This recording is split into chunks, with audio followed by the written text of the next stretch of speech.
This looks like chaos. People crossing a bridge with empty backpacks, motorcycles squeezing through traffic, stores shouting prices in dollars, and everyone seems to be here for one reason: to buy cheaper things. Phones, laptops, cameras, perfumes, makeup, basically anything that feels painfully expensive in Brazil. And yes, especially iPhones. Because in Brazil, technology can be ridiculously expensive. A new iPhone 17 starts at around 8,000 Brazilian reais, about 1540 US dollars. And the iPhone 17 Pro starts at around 12,000 reais, about $2,500. That is not a little expensive. That is rent money. That is a used motorcycle. But just across this bridge in Ciudad del Este, Paraguay, the same products can suddenly cost much less. So today I wanted to find out, why do so many Brazilians cross into Paraguay to shop? How much cheaper is it actually? And after the exchange rate, customs, travel, and all this chaos, is it still worth it? So for many Brazilians, for example, the path to cheap tech starts here. This is the bridge which connects Brazil and Paraguay, and so just by crossing the half a kilometer bridge, you get the tech half the price. Now what's really nice is that the border here is quite nice comparing to many borders I visited in, for example, Eastern Europe. You have a really beautiful river, so it's basically just like a nice walk in the nature. Once you step into Ciudad del Este, everything gets louder. The streets are packed with stores, shopping centers, street sellers, signs, sets, and people calling you from every direction. So when you just enter the city, you already see a lot of shopping malls, a lot of just little shops. You can find everything. Just like anywhere else in the world, people usually prefer buying stuff in shopping malls. So the real shopping happens in the big stores and shopping centers, places like these ones. So these stores are not little street stalls. They are massive, organized, air-conditioned, and some of them feel like Dubai airport than a border town. You walk in from the chaos outside and suddenly everything changes. The noise disappears, the floors are polished, the products are behind glass. The staff know exactly what Brazilians are looking for. Now what's quite funny is that when you come here to some shopping malls, you see a lot of Brazilian restaurants, and which is quite understandable because you see so many people and it's so stressful. So it's pretty clear that Brazilians just need to get some traditional Brazilian food first before shopping.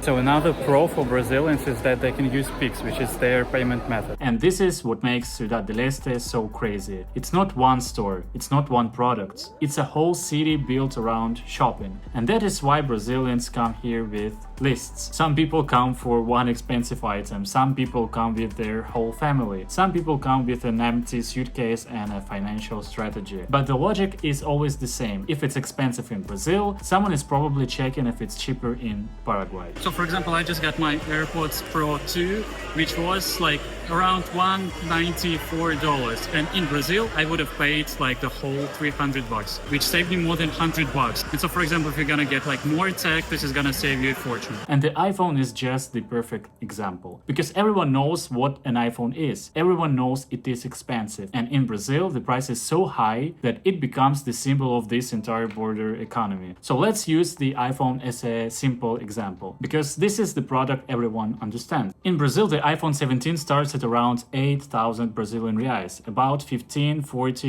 US dollars. In Paraguay, I found iPhone 17 listings around $900. Difference around $625. This is the kind of number that makes people cross a bridge. Not because the bridge is fun, not because they love border traffic, but because saving more than $600 is real money. That is more than a minimum wage in Brazil. That is why this place exists, and this is why the bridge is full. And with the Pro model, it gets even crazier. In Brazil, the iPhone 17 Pro starts at around 12,000 Brazilian reais, so it's $2,200. In Paraguay, I found iPhone 17 Pro listings around $1,158. So the difference is more than $1,000. So when people come here and trying to save money buying electronics in Paraguay, they are not exaggerating. Depending on what you buy, the savings can be even bigger. And there's actually so many stuff. For example, here you can get some suits, while here is already some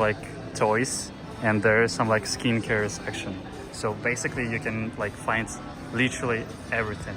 once again. For example, now I'm in a shop which is full of perfume, and of course, yeah, it's also much cheaper than in Brazil. But, and this is very Brazilian, but this is not the final boss yet. Because on the way back, you still have Brazilian customs. If you enter Brazil by land, your tax-free quota is $500. That means you can bring up to $500 worth of goods without paying import tax, as long as everything fits the rules. But many things people buy here cost more than that. An iPhone, a camera, a laptop, drone, PlayStation. So legally, if the product is not treated as a personal use item and you declare it, you pay 50% tax on the amount above the quota. Not 50% on the full price, only 50% on what goes over $500. This is why this trip exists. Because even after doing the legal math, the deal can still be real. But the final price depends on three things: the Paraguay price, the dollar exchange rate, and what happens at customs. Now, based on my experience, there are so many people crossing the border, so basically if you didn't buy a lot of things,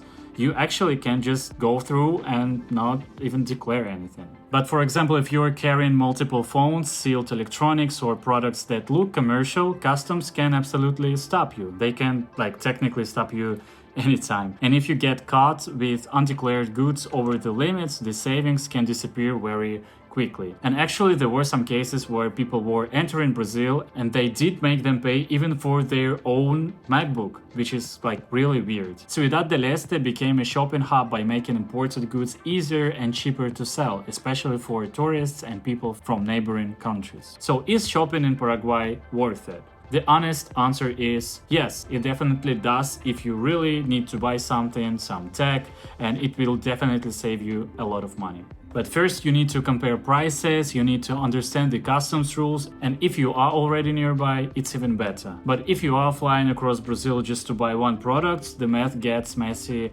very fast, because again, flights, hotel, transport, food, etc. And so if this video was about how hard is it to buy an iPhone in Brazil and how expensive, the next one is about how easy it can be to lose one. My iPhone was stolen in Rio de Janeiro, so watch this video next.